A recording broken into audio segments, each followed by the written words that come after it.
WEFM is SVG. WhatsApp us or call us at 457-9997. Rise and shine. Let's get ready to take on the day. Activated Mornings on WEFM 99.9 is on now.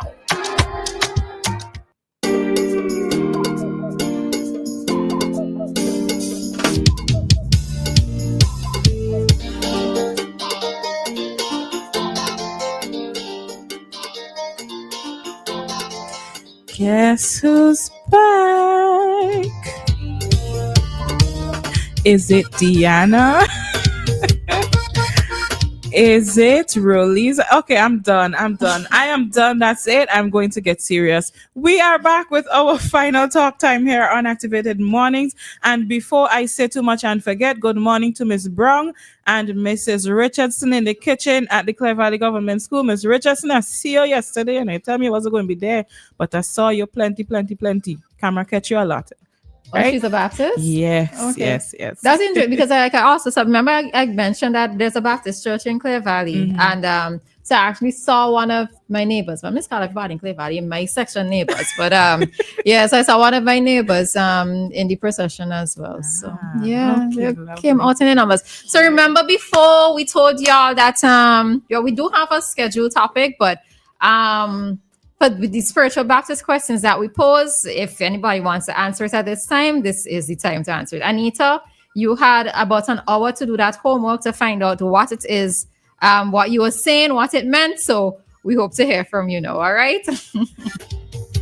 And earlier two things I must mention. One, I was talking about the persons at the back of the parade in the vestments. The vestments. Those were in the robes. Yes, to the very back. Those were the archbishops and bishops. I was told they were at the back of the parade. And one other thing I must say, the Searchlight has uploaded its film Ring the Bell, Shout Hallelujah on YouTube. So if you go on YouTube, you search Searchlight SVG. The movie is there. The docu-film is there for you to look at. It's a film that speaks about the struggles of the spiritual Baptists from then till now, and I think it's worth watching. It is educational as well. So for a lot of us, because I didn't realize yesterday that so many people still think the way they do about spiritual Baptists, it's really disappointing.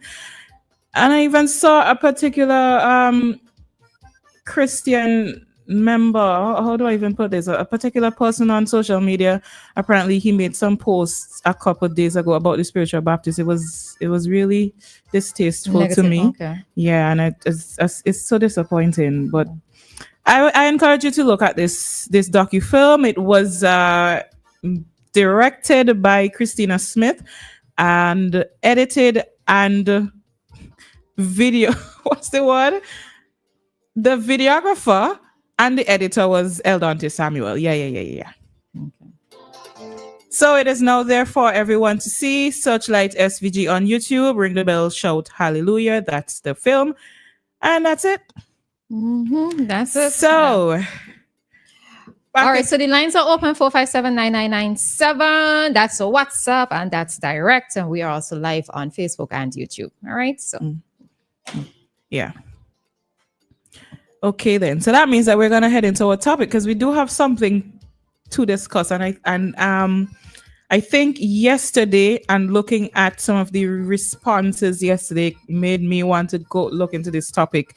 And the topic is, how much of your thinking do you realize has been shaped by colonization? Because I had to take a step back in my life and realize that a lot of the things that I thought about, a lot of the things I said, a lot of my actions, they weren't necessarily things that I was pleased with. And then in doing some research, I realized that, hey, this was shaped into me from a while ago. Give us some examples.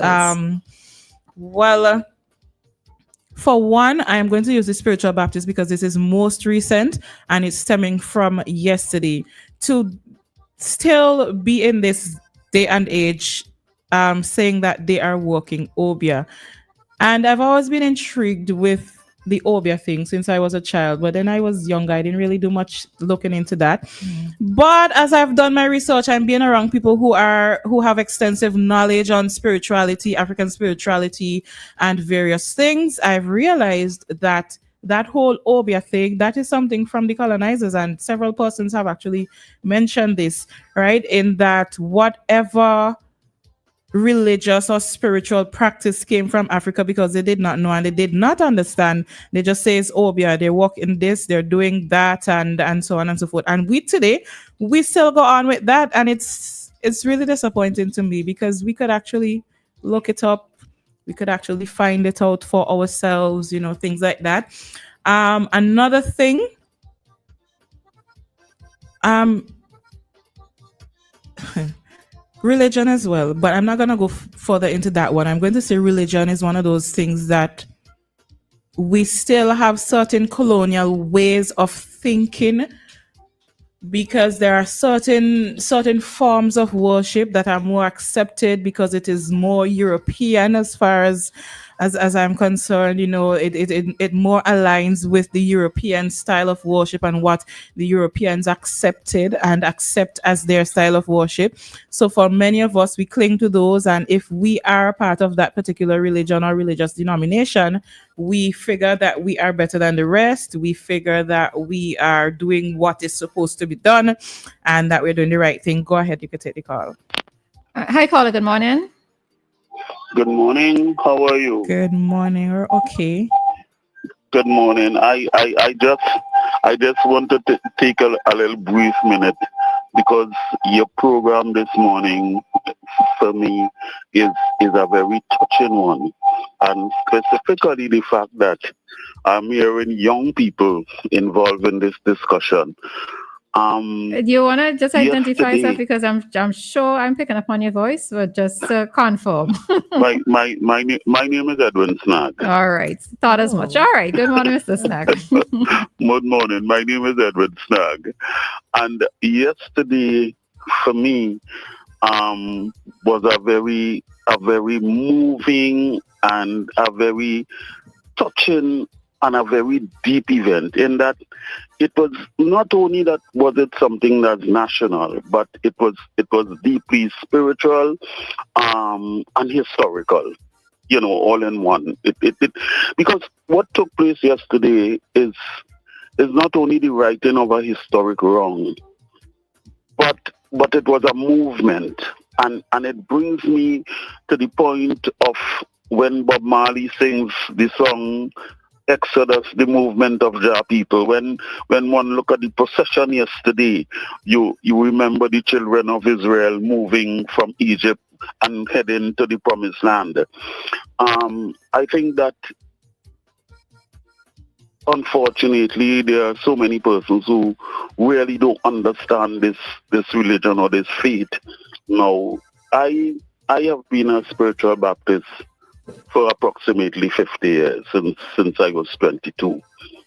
And I always feel the weight that up to this day there is still that level of discrimination that takes place with the spiritual Baptist. Because a couple days ago I heard a talk show radio host engaged in some very scurrilous statements with relation to the spiritual Baptists.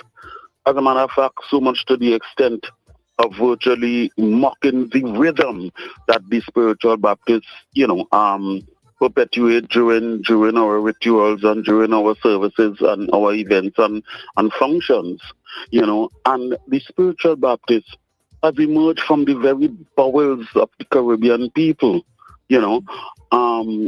It is an element of the grassroots culture.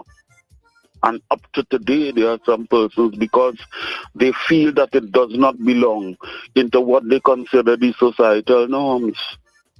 And for instance, yesterday I was present at the event. Naturally, I will be, as I said, having been involved in this faith for in excess of 50 years plus.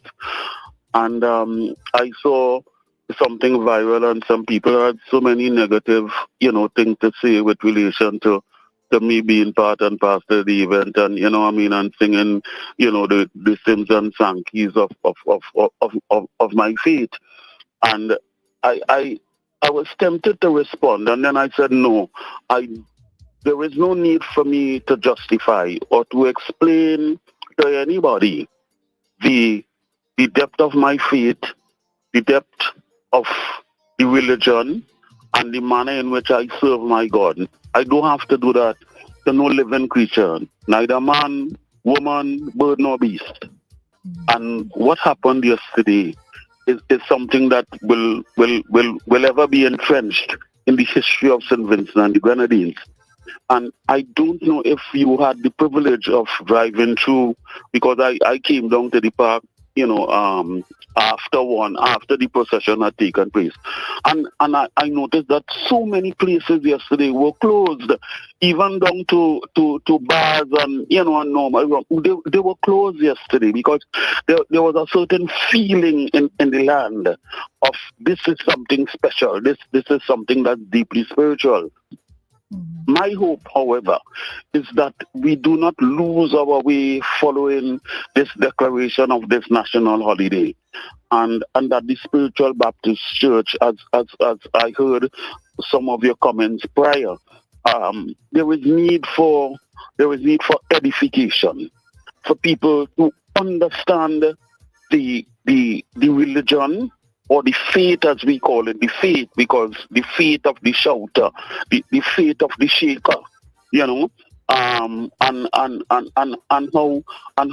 how these things take place. As a matter of fact, I don't think that many persons even know of the level of persecution in the very early days with relation to the Spiritual Baptist Church, and in the fact that there are so many reasons why Spiritual Baptists tend to have very long services and tend to have them late.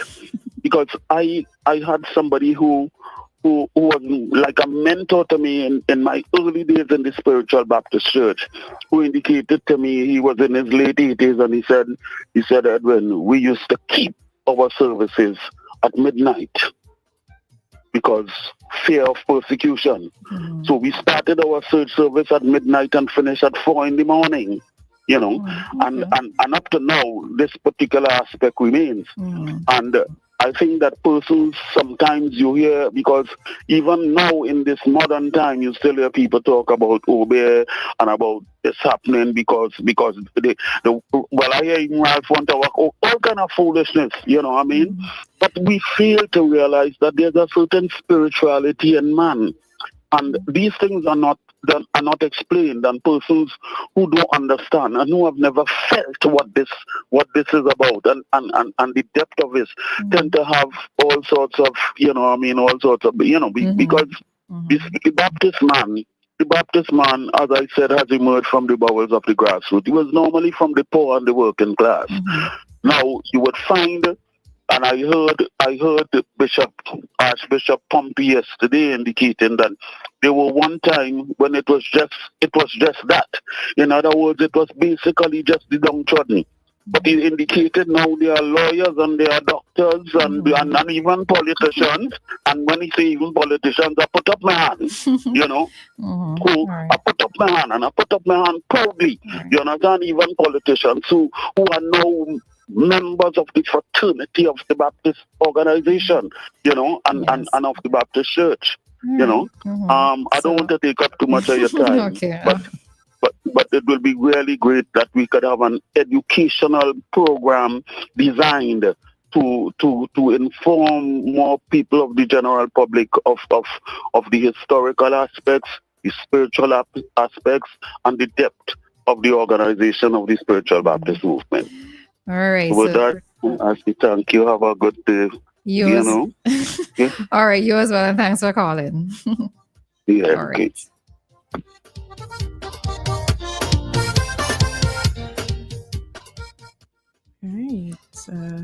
All right. So in what Mr. Snack said, the last part that he said, I actually had to chuckle because I did make a note of it before, right? In terms of the services being late. I have a feeling that spiritual Baptists are probably the only, well, should I say only?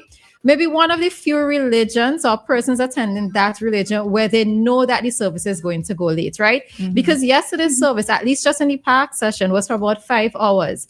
And I know that there are some persons when you go to other churches, anything past 2 hours and people are ready to go home, right? But I don't know if it was a case of maybe because it was their day, or maybe it's because they're just used to it. But I didn't get the essence in full that persons were necessarily okay. Well, time for you to wrap up, time for us to go home. I didn't get that feeling at all. But as I said, it could have been for more than one reasons why I did not get that feeling. But I tend to have a feeling that many persons of the Baptist faith, they know that the services are going to be long, so they prepare for it. But the thing about the long service, because I am not a Baptist, right? And I've been to other churches, and I tell you, when a certain time starts coming, you're like a preacher, yeah, right? Yeah. But the Baptist church, I've never felt that way in church. In fact, I've left before service was finished, and I was upset because I wanted to stay till the very end. Anything about them is that the inclusion of music throughout their service, it's like you could keep me there whole day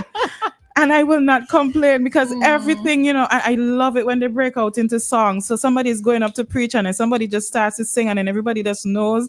And I don't know, but some Baptist member of the Baptist faith may have to tell me this, but I think I've noticed that somebody would start a song, they would pick up the song and they would sing maybe 2-3 verses and they would all stop together.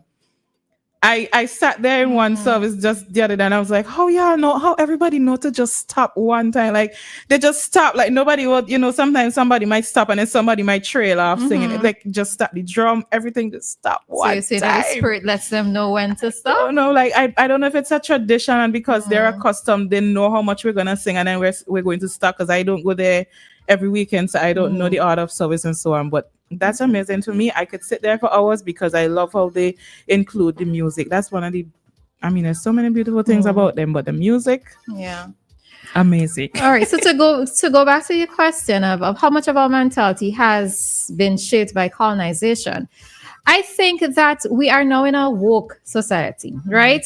And the internet has caused the advance in that, that many persons are now understanding that what it is that we grew up knowing may not have been correct. And it's always good for us to be able to question things. All right. It's always good for us to be able to question. There's a lot more information out there, so we are able to pull information from different places and even to question certain things. So I think maybe growing up, and at the time that I was growing up, it was still, a time where being light-skinned was seen as being better, or you were viewed as being better. I still think that there are elements or traces of that, but I do think that the darker skinned persons who actually accept the color of their skin and who show their skin proudly, not necessarily wearing makeup, they may not be bleaching, but they're not necessarily wearing makeup to lighten their skin. They've had that full acceptance. And those who are influencers or those who are celebrities are allowing the younger generation to realize that there is absolutely nothing wrong with being dark skinned. What are the things from our past that I could probably pull? I think the color of the skin is one of the easiest things for me to pull. Recognizing our blackness, or our ties to Africa, right? There are many persons, and you're seeing more amongst the older folks, but I do recognize that there are some young people who do it, where in terms of wearing the African colors and the African type of material, the fabric. I know at one point it was a trend in that it was a thing that many persons did, but there are some persons who have still continued to do it because they like, or they are able to associate with it. Now, the thing of it is that and we had this discussion before, where I do not identify as an African. I'm of African descent, but if you ask me where it is, I look at my homeland as being, it is the Caribbean. All right. I am still standing firm to that. I am West Indian. I am from the Caribbean, but I am of Afro descent. And that is, for me, is just fine. But I think that there are many things that we have retained that we may not even realize, right? I will share something very funny. I don't even know if it's, I don't know if other countries do it, but I was looking at a documentary once, and standing by the roadside, a guy was selling bread and condensed milk, right? And I was this is an African documentary. Selling? Selling. Okay. I was Cameron, yeah. Selling bread and condensed milk. And I had to chuckle and I was like, but I thought this is only a ancestral thing. Well, we don't sell it, but we eat the bread and condensed milk. So it's like in these little things, right? In these little things that sometimes maybe I am trying to pull or I'm trying to relate a little bit too much. But I think that there are many things within our African context, our African brothers and sisters. Yes, I'm using that. Brothers and sisters, that there are many things that they probably do that we don't even recognize that, that has been passed on. Not the condensed milk, of course. I'm not talking about just for the condensed milk, but whether it's in the plaiting of our hair, the way in which we do cascadoo, which in which we do cane row, the braiding of our hair, certain words that we use that we may not realize that may have come down through the ages. These are little things. So I think it's not until we see maybe what the Africans actually do and say when we as Westerners might be able to identify. So it's having that interaction that maybe would help us to be able to see it. So yeah. One final thing, one other thing is the jewelry. The jewelry, see like that earring that you're wearing, there's some persons who would not wear things like that. Even certain things on their feet as well. They prefer to wear the gold, the silver, what looks more refined or what looks more elegant on their body, because they prefer that than the beaded jewelry is not something that is just uniquely African, because I know other ethnicities and cultures who make that kind of jewelry, but that's one of it. And then I suppose as a departure question, which we're not going to touch on now because we're over time, but how do we feel when we see, let's say, a Caucasian being very Afrocentric in a sense? When we see them, let's say, put on the head wraps and so forth, because you talk about what's the word? Cultural appropriation.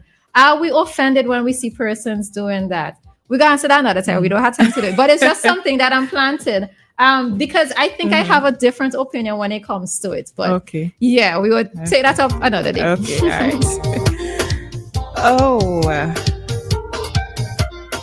And that is our final word, our final words here on Activated Mornings. Because it is 9:48, that means we have to go straight into Community Dateline.